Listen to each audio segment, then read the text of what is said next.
We're already over halfway through the season. Playoffs looming. Some teams are on the bubble trying to get into the IHSA playoffs. Some teams have already punched their ticket with those 5 mandatory wins they need to be able to get in. Who were my who were my actual Bailey Pod top performers this week? My quick take coming up. Also, too, our special guest tonight, Coach Anthony Dedmond from Freeport High School. He's got his team really playing at a high clip right now. I love what they're doing over there at Freeport. If anybody out there that thinks that Freeport is not for real, you're wrong. Go get your head checked out. Folks, you know what we do, if you're new to the show. You may not know what we do, but if you're a regular on the show, I really appreciate it. But you know what we usually do prior to actually getting into the meats and potatoes of the show. I allow my viewers to go get just grab a quick drink, just any beverage of your liking, and go get a snack. And then actually, you know what? Also, too, go grab your neighbor because they may want to actually tune into the Bailey Pod coming up next.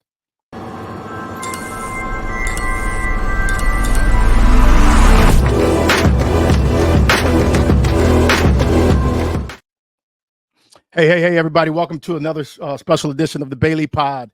On the Bailey Pod, I'll be bringing you coaches and players each and every week from the Nick 10, spotlighting coaches, spotlighting players, and then also, too, bringing you my take, and then also, lastly, bringing you my Bailey Pod top performers of the week. I'm just going to go ahead and start off with my Bailey Pod top performers of the week. This week, here's the list this week. We go Dominic Kelly, Hananiga, 1 of 5 passing. 11 of one-on-one on the ground, 3 TDs, and their big victory over East. Congratulations to him. Jamani Muhammad, emotional night over there last week against Freeport at Harlem. He became the Nick 10 all-time leading rusher. He had 125 yards on the ground in the TD. Congratulations to him. Cam Verner. Folks, if you ain't seen this young man, make sure you get out before the end of the season to see this young man play. He is the real deal. He is special. Cam Verner, Freeport, 22 carries, 143 on the ground, and a TD in their victory over Harlem last weekend. Peyton Walker, Freeport, quarterback, 6 of 6, 55 yards passing, and a TD in their big victory over Harlem last weekend. Jaden Williams makes the list, Boylan High School, quarterback, 5 of 5 passing, 72 yards, 2 TDs. He also did it on the ground. He was six carries, 31 yards, and a touchdown. Last but not least, I was really glad to see this young man next. I'm going to mention really make the list. He's been kind of undervalued this year, my estimation. Messiah Tilson, Guilford, 12 carries, 100 yards rushing with their big victory over Jefferson. Folks, I'm going to move on. I'm going to go to my take here because we got Coach Dedmond waiting in the guest room. So I'm going to go to my take.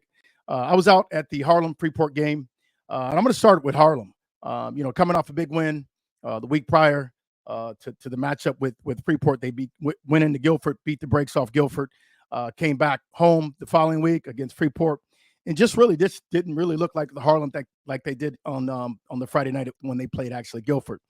Some things that I would like to see Harlem do better. Really at the offensive line, I think that's the big question mark right now on Harlem. Can we get better at the offensive line? You got one of the best backs, arguably, in the Nick 10. Nick 10 all-time leading rusher for sure. They just need to be able to execute up front a little bit better, give those backs space, allow those backs it doesn't need to be a gaping hole. Just give them a slither, let them get through and let them do their thing. Because Harlem has a type of backs that can actually get to the second and the third level. And once they do that, it's good riddance. In terms of what they did defensively, Harlem just gave up too many big plays. To a good team like Freeport. A lot of missed tackles, just not wrapping up, tackling with a ton of timidity that I saw that they actually were playing with on defense. And again, they just really gave up too many big plays. You can't give up big plays against a really good team like Freeport, like you saw on Friday night. I'm going to move on. That was my take. I'm going to move on. My next guest tonight, folks, he comes in. He is the actual head coach at Freeport High School. He's in his 6th season at Freeport. He's got his team right now sitting at 3-3. Freeport High School head coach Anthony Dedmond. How you doing, Coach? My man, I'm doing well. How you doing? Man, good to see you, man. Good to see you. Hey, big congrats on the win last Friday over Harlem. I know you guys had to travel. You went in there. You were able to actually get that W, which has you guys at 3-3.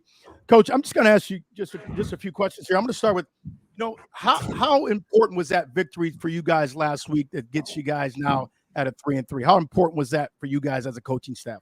Anytime you go against a good team like Harlem, you want to be able to go out and compete, and you want to be able to go out and perform at a high level. And we want to match the energy they were bringing. They had a lot on the table with Muhammad searching for the record and homecoming, so a lot of factors played against us. And how do we react off of all those factors that we have? So for us, we want to go out and play well, and if we play well and stop the turnovers, and man, we figure everything will be good. So we were excited about the win, but we also know we can play a lot better.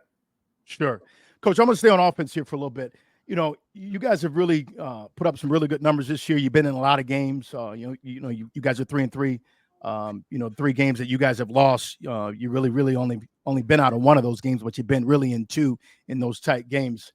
I like what you guys do on offense, and I know Coach Oden is over there really doing a phenomenal job for you. How does he prepare weekly for these teams? Again, you guys seem like a much more better team this year than you were last year offensively. What are some of the different things that you guys are doing differently this year that you weren't doing last year? I don't know if it's about different. We're just trying to be more consistent. Coach Oden puts a lot of work into making this offense run correct, and still we aren't where he wants to be at. I think we see a lot more potential than what we have. That gives us,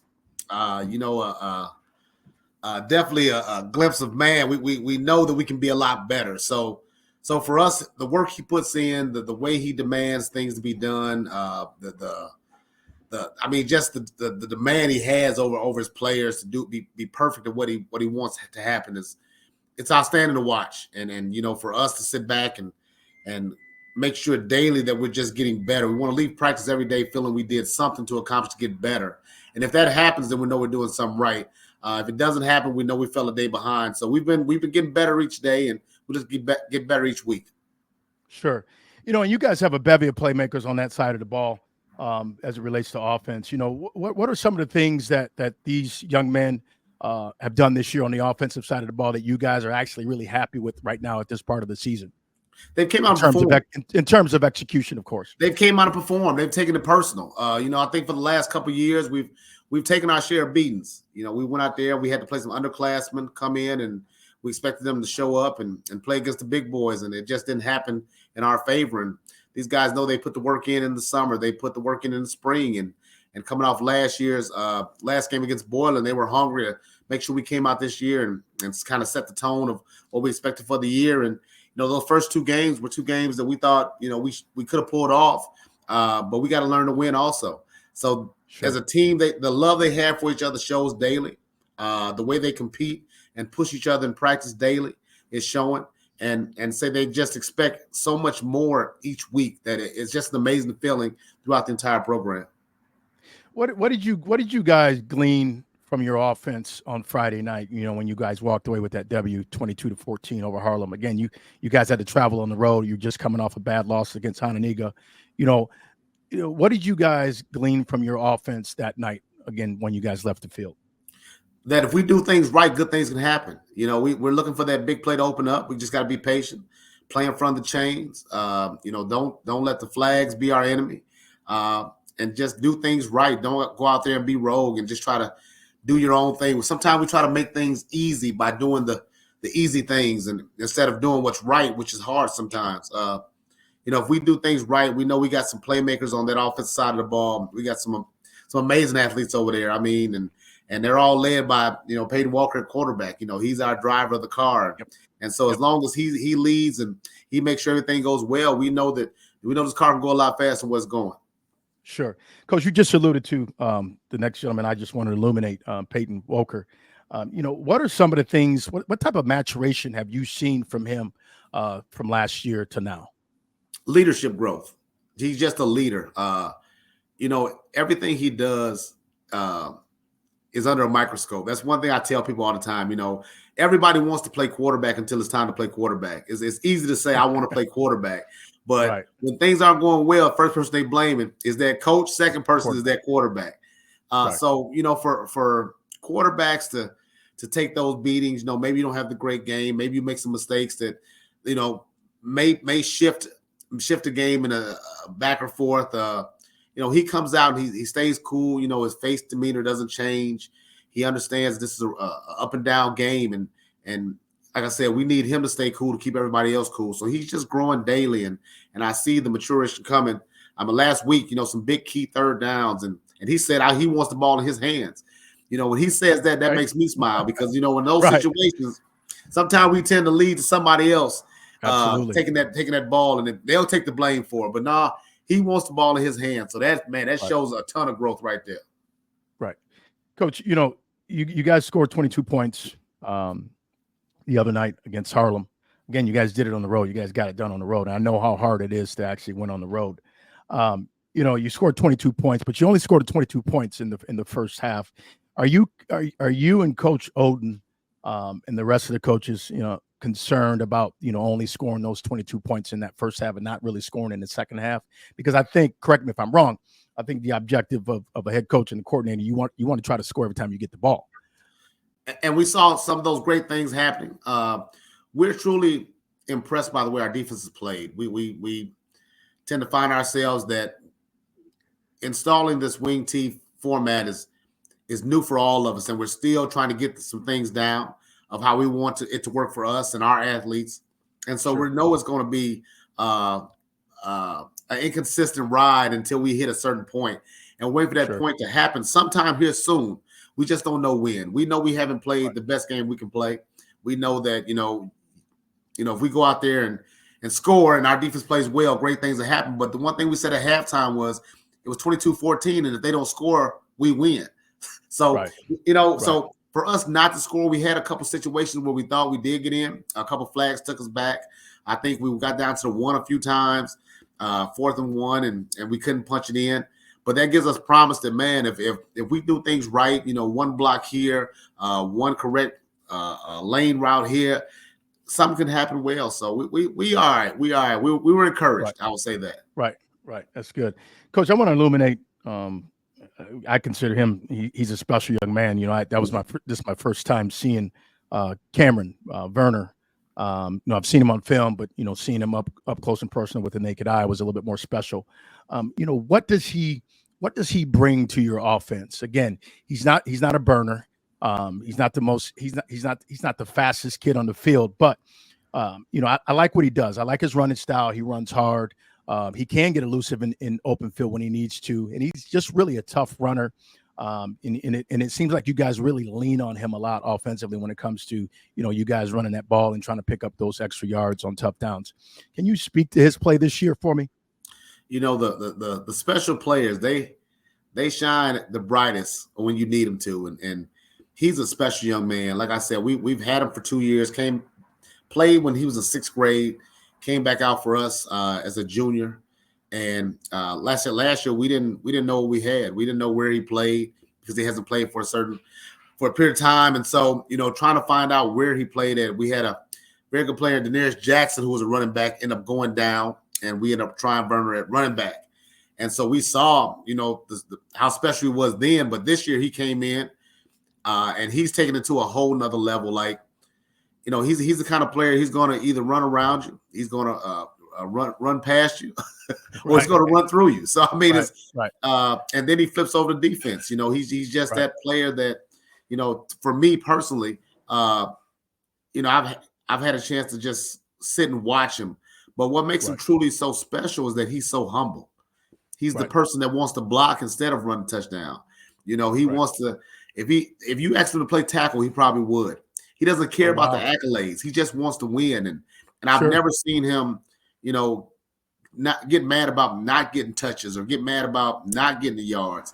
He just wants to win, and that's what separates him from a lot of other young men. Sure, yeah, he's special. Another young man that I had on my list tonight, just to illuminate, number 6. Where'd my notes go? Epps. Epps. Yeah. Just watching the bevy of playmakers that you have offensively. I'm just amazed by how good you guys are on offense. Your defense as well, but as I'm watching offense, I'm like, wow. I've seen every team playing in Nick 10 this year. I think you guys are right up there in the top 2, top 3 teams in terms of offense. And speak to his level of play. How has he been vital for you guys on offense this year? Another young man who does not know how good he is. He's another special talent that we have, and he's able to do some Right. great things. Uh, and I think we've really seen flashes of it. But once again, I don't really know how good he really is because we haven't seen the full arsenal of him. Uh, he still has some growth. Being a junior, still has some growth. Still has to understand the work that needs to be put in to get that much better.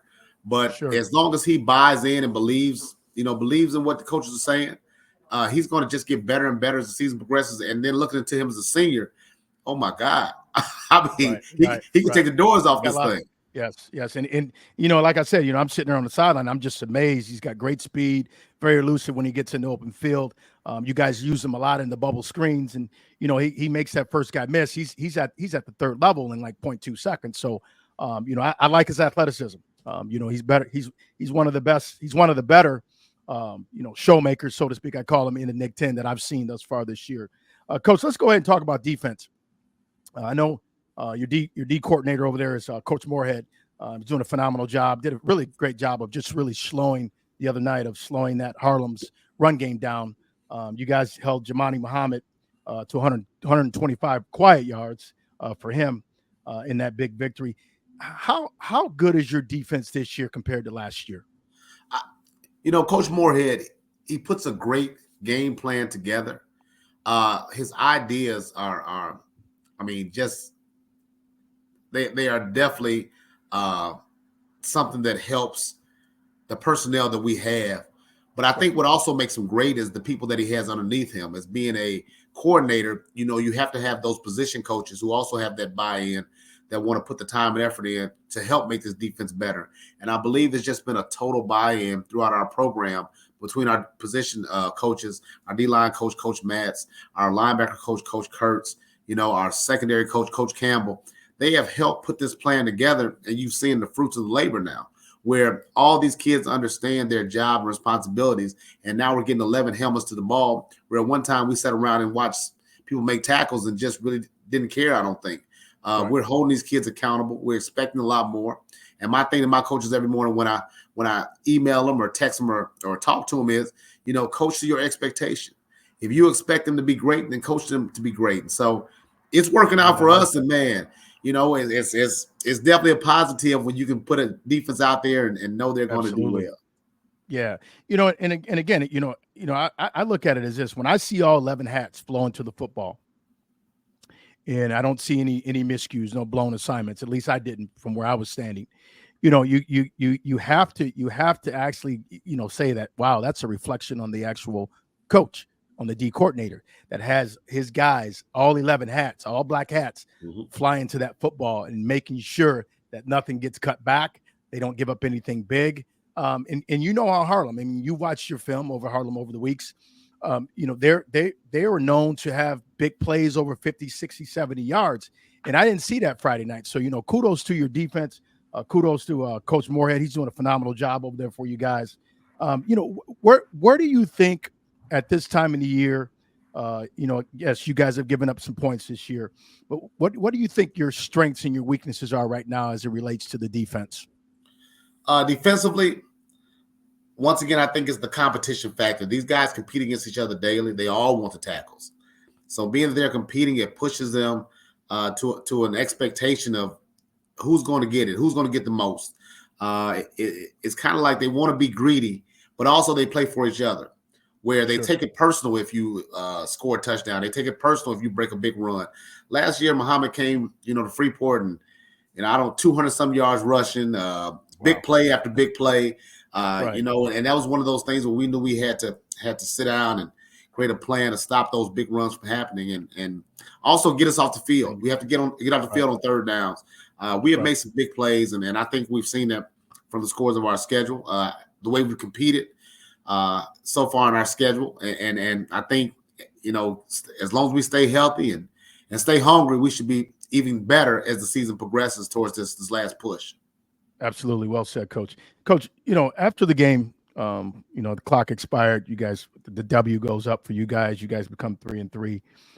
Kids were I'm assuming they were super elated on the sideline coming over to Harlem and going into a very volatile environment like Harlem is and getting that victory. What did you say to the kids after the game? And then also too, how long did you tell them they can relish this, and then we got to get ready for Guilford next week? Coach Oden said it best to him. I was emotional. I think the kids, just seeing the kids' eyes light up, knowing the work that was put in, knowing the expectation they had coming over. I'm blessed because I'm fortunate to be around these kids. More than majority of their families, I guess. So to see them put that work in and see them holler, but what he told them was, we've been on the other side of the coin for far too long. And we've been on the other side. We were leading in the game. Maybe we're leading at a half. Maybe we blow a lead. And now we're the ones with the loss. We finally pulled one off. We stayed steady. We stayed the course. And we handled our business. And, we got the win. And it felt so good. And he's like, this is what creates winning. This here's what creates winning. And then I came in and ruined it. And I told him, enjoy it tonight, but it's over tomorrow morning. We got Guilford coming up, and enjoy that night. And man, right, back to business, right? Back to business. We have no choice. We got games to play, so enjoy it. Right. But also act like you've been there before and expect it. I mean, just expect to win. So absolutely, relish it for the moment, Coach. We're gonna go ahead and move on. We're gonna talk about your next opponent. Guilford comes to your house, comes to Freeport country.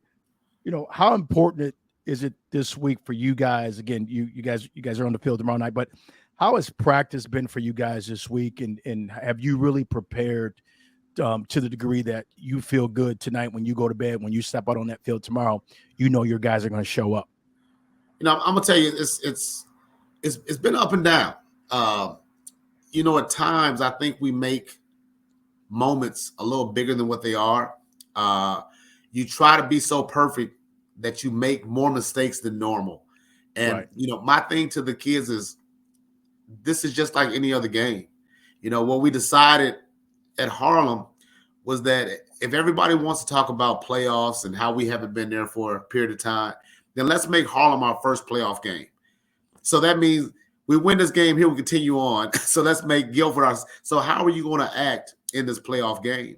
And, tonight we ended practice before we went to team dinner. And, my thing was, hey, go out there and play your football. You don't have to do any more, any less. If we go out there and do what we're supposed to do, great things will happen. And if you go out there and try to do too much, we're going to be on the other side of that coin again. So for me, just take the game as it is. Understand that they're coming in 3-3. We're 3-3. This is a good win for both of us, but it really doesn't make or break our season. Sure. This year. Right. You guys haven't. You just alluded to something. You guys haven't made the playoffs since 2008. And you just mentioned that. How important it is for you. You guys to stay focused. Last week was the first playoff game. Now you get to advance. Now you got Guilford as your second round opponent. Is that what you were saying? Yes, sir. Yes, sir. Most definitely. We take it. Everything is a playoff game for us. Right. So obviously you guys responded against Harlem. How do you expect your guys to rise to the occasion tomorrow night against Guilford, again, as Guilford comes to your home? I expect them to play to our expectation, and that's pretzel football. We're going to be hard-nosed on defense. We're going to get 11 helmets to the ball. On offense, we're going to execute, and we're going to take advantage of our situations. We're going to expect them to play well. We're going to play in front of the chains, eat up clock, and make sure we score points while stopping points. That's the game plan we have in place, and we expect no different. Tomorrow's a lot going on too. It's our homecoming. We understand that. We understand getting the 4-3 is also a positive for us. Just finished up with our homecoming parade. A lot of people are out, and you can feel the excitement. It's a little different riding that float at 3-3, looking for good things to happen than at 1-5, knowing your season's over. I hear you. And so we sense the excitement, and but what I tell the kids too is we have to play the game. We know what we're doing. Appreciate the system that we run and run to the best of our ability. So they just need to go out there and play football tomorrow. As I said, we're not going to make this. We're not going to change anything we do. Guilford has a great set of playmakers. They have a lot of speed. They're athletes. They're coached well. So for us, we just have to go in there and play pretzel ball. And last year we lost by 1, which hurt. I remind our kids that tonight we lost on a safety last year. So how do we stop that? We have to play a lot better, and that's our expectation. Right. Coach, you're in your 6th year as the head varsity coach at Freeport. And again, I just alluded to, you guys haven't been to the playoffs since 2008. Some people would call that a drought. Some people would call that, lack of success, or whatever you want to deem it as. How important is it to you and your coaching staff to ensure that this year is the year that you guys, remove yourselves from that drought? I don't think I ever came into this job worried about the playoffs. I think I came in this job wanting to do a good job. I wanted to impact young people's lives, and I wanted to make. You've done that. I wanted to done that. I wanted to make the best football that I can. Right. I tell people a lot of times that these kids are stronger than any kids we've had because they lived through a shutdown of the world. They literally they lived through the shutdown, and strong. So and for Freeport, we've had a lack of success for a while. My first couple of years, we were kind of gaining steam, and then COVID hit and everything went down. And it's kind of like a full reset.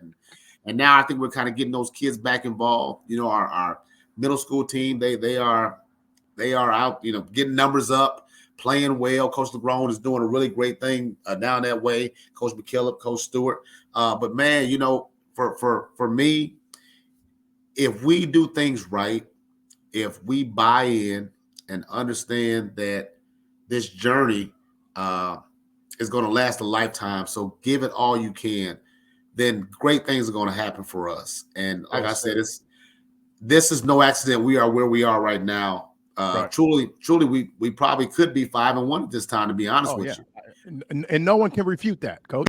No one can. No one can refute that. If they do, they got issues. Right, man. We could be 5-1 right now, but we have to learn how to win also, and that comes from the base that we're building. The base, the cement is hardened now, so now we can start building this house up, and so our kids are just built a little bit different because they come out and they know what we expect out of them, and they're giving it their all every day, and here we are right now. Sure. And you guys have done a phenomenal job, man. I mean that from the bottom of my heart. You got a great staff over there. You got great kids. I love what you're doing with the culture over there. I love your standard that you've implemented over there at Freeport. Coach, I'm gonna pivot here real quick. I want to talk about the humanitarian side of you. Sometimes coaches, don't get. I'm not even call it shine, but they just don't get the somewhat the recognition that they actually deserve. And I know you're only in your 6th year over there as head coach, but some of the things that you've done over the last 6 years, Scott Leber ran a story on you, did a phenomenal job. The story almost brought me to tears. How indebted, not indebted, but how embedded are you over there at Freeport in terms of, your love for those kids over there at Freeport? Let's talk about, the kids on your team, the kids that you see every day now. How important are they to you and your coaching staff? I've built my teams around family, a family mentality where everyone feels involved. Everyone knows that they're part of something. And at the end of the day, it's about the individual and not the sport itself. I was fortunate to coach wrestling for a long period of time. 18 years head wrestling coaching. I think that helped me more than anything become a better coach with young people, understanding, being patient, seeing people's lives and just this journey. Being able to watch the journey is a blessing. To get them involved. Because I tell these kids all the time, you don't have to play a sport. It's so many kids now that choose. I'm not doing that. That's too hard, But for the ones that come out, you want to make sure they have everything. You want to make sure that they leave out better than when they came in. And so we're giving it 100% every day of every week of every second, and it's paying off for us. Those kids know their love when they leave there. they know they had a great time, regardless of whether it was 1 year or 4 years. Right. When you leave Freeport High School, you know that you were part of something special, regardless of what the win and loss record is. Right. Right. Have you? I mean, again, I'm gonna backpedal here. I'm gonna go back to the story that Scott ran. You're our teacher over there at Freeport. Um, and I see the interaction that you have with the kids. And I just want to go to just the general student body. Do you treat those kids the same as you treat the kids on your team? Every day, you don't got to play a sport for me at all. In I fact, you love can it. quit. You I can quit love a it. sport. I've had kids that even Dad, I don't really like football, so I quit. Okay, fine and well. I'm still fooling with you. As long as you're Right. positive, as long as you're respectful, as long as you need somewhere to go and somebody to talk to, I'm there. I'm not. I don't give up on any kid. And don't get me wrong. Like I've had kids that I've dealt with for a period of time, and maybe I don't talk to them as much as I used to, but because I Right. have a new set coming in every year. Like that's what people Right. don't really get all the time. Right. When you give yourself or give your all, you're giving all to everyone, and you got new people coming in every year and every year. So, for me, it's not about, I said it's not about the sport. Of course, I want to get everybody involved, but Right. I don't hold it against anybody who doesn't. As long as you Right. treat me right, I'm going to treat you right. Right. I hear you, man. And I think it's important that coaches, develop relationships with their athletes. Because these young men, they want to be heard.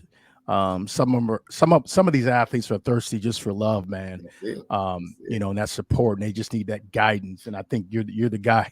You're definitely the guy for the job. Freeport should be very thankful. You sitting in that head coaching spot, and then also too, your coaches that you have surrounded around you, because you have some really great coaches over there at Freeport. That's for sure. Coach, these last three games, you guys got to win two to get in. And you alluded earlier, you just want to focus on, each week, take each week as it comes, and not try to really think ahead.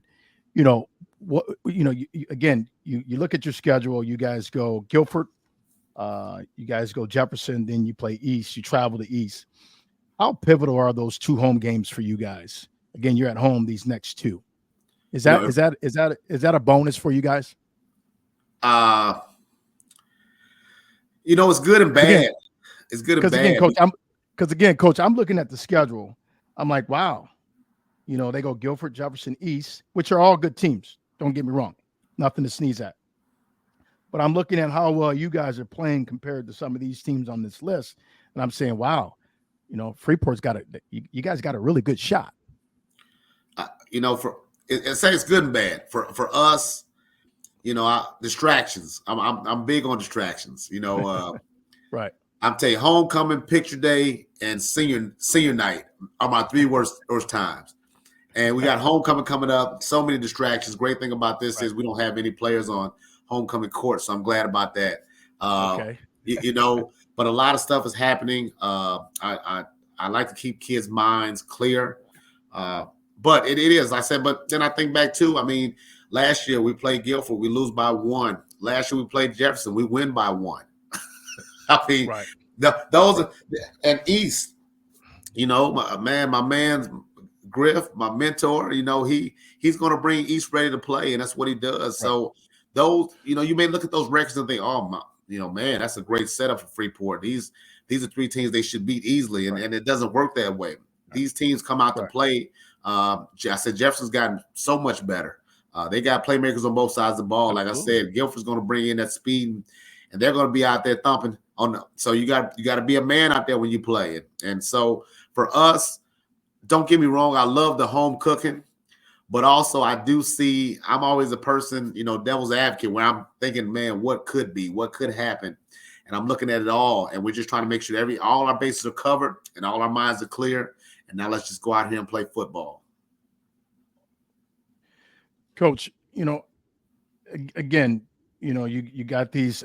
I'm keep going back to this again. These teams that you guys have on your list again, and I know you guys won't take any of these teams lightly. Yes, these teams are really good teams, and well coached as well. What's the attitude of your players like when they see these last three teams on the schedule? They know what happened. They know what's happened last year. They know what happened in the past. They know anything is possible. Anything can happen. They know no games are easy, so they aren't taking anything for granted. But they also know that we're a much better team than what we were last year, or even 2 to 3 years ago. So they're excited about the opportunity going out and showcasing the work we put in to our craft. They want to go out there and put on a great show. They want to go out there and play for one another. They don't want to leave any regrets on the field, and so they give their all to each other because that's what they are. They are a family all the time. Like, so we don't just wear family on the back of our jersey for looks. That family means something to not just to me, but to them. They bought into that belief, and so if we go out there and just handle our business and do what we're supposed to, so we're just looking for good things to happen. Sure, Coach. Well, Coach, hey man, I want to thank you for your time. It's been really a treat sitting talking with you, man. Good luck this weekend. Good luck these last 3 games, man. I'm rooting for you. Always have, always will. And I hope to have you on soon, man. I know next week I hope to have one of your players on, but definitely, man, stay healthy. Good luck tomorrow night against Guilford. And again, I'm always rooting for you, man, in your corner. Coach Dedmond, everybody. Thanks, Coach. My man, I appreciate you as always. I can't thank you enough for who you are and what you're doing. And I say, I don't think you have any idea how impactful this whole thing is and how you not just impacting your area, but man, 20 miles west. Right. But not too many people coming to. So I want to thank you again, my brother. Coach, that's what it's all about. It's all about giving back and being progressive and just staying on the right path and staying focused, man, and just opening doors, just illuminating different things that need to be illuminated. So, my love for the conference has always been there, always will be. And definitely, Coach, again, we'll get back on soon. Yes, sir. Thank you again. All right. Coach Dedmond, everybody. Thanks, Coach. I appreciate you. Yeah, guys, there you have it. Coach Dedmond, Freeport High School, has his team now sitting at 3-3. They're a special team. If you haven't been out to see Freeport play, get out and go check them out. I think you'll be astonished by what you see, the product that they put on the field this year. I know I am personally. So I'm going to move on here real quick before we end the show. I'm going to show you guys here real quick the standings here in the Nick 10, some Nick 10 standings. You got Belvedere North sitting at 6-0. You got Boylan sitting at 5-1. Harlem sitting at 5-1. Hononegah at 5-1. East at 3-3. Freeport 3-3. Guilford 3-3. Auburn, Belvedere, and Jefferson all are sitting at 0-6. So these next 3 weeks are crucial for a lot of those teams really sitting at that 3-3 spot. I think we may end up this year. I know last year I believe we had 5 teams from the Nick 10. Represent us in the playoffs. I think this year we may see 5, we may see 6, but as it looks right now, we definitely will have 4 that will be playing in the IHSA playoffs. Folks, just remember to go follow, go like the Bailey Pod. I'm bringing everything to you every Thursday night. Just make sure that you tune in. Make sure you guys go like, follow. And then last but not least, make sure you guys click that bell at the bottom right-hand corner so you guys are notified for all new content that we're going to drop on you every week. I would just also, too, I want to express my gratitude to those who have actually followed and gone and liked the Bailey Pod. It really warms my heart that you guys are following and listening, and you feel that I'm producing a product that you guys can actually relate to, you like, it's entertaining for you, and that's what it's really all about, and I appreciate that. If you're on the fence about the Bailey Pod, just check it out. I don't think I'll disappoint you, but just check it out. You can either, if you like it, you stay on. If you don't like it, you just hit stop and you just go on about your day. But hopefully you like it. Again, guys, we got a lot going on in the world. I want you guys to, everybody out there, to just say a special prayer for the people in Florida. They're going through a lot right now, and keep those people in Florida definitely in your prayers. I know I am for sure. And check on your loved ones. If you guys have loved ones in Florida, make sure you guys check on them. Go look in on them, because they're actually going through something, very severe down there, and it's going to take a while for those individuals, those people, those families to recover. Guys, without further ado, I'm going to go ahead and end my show. Have a good night. Get out and support your high school teams. These young men deserve it. You got 3 weeks left in the regular season, and then playoffs come. So get out, enjoy the games on Friday night, and always remember, be safe. And always remember also, too, you can always better your best.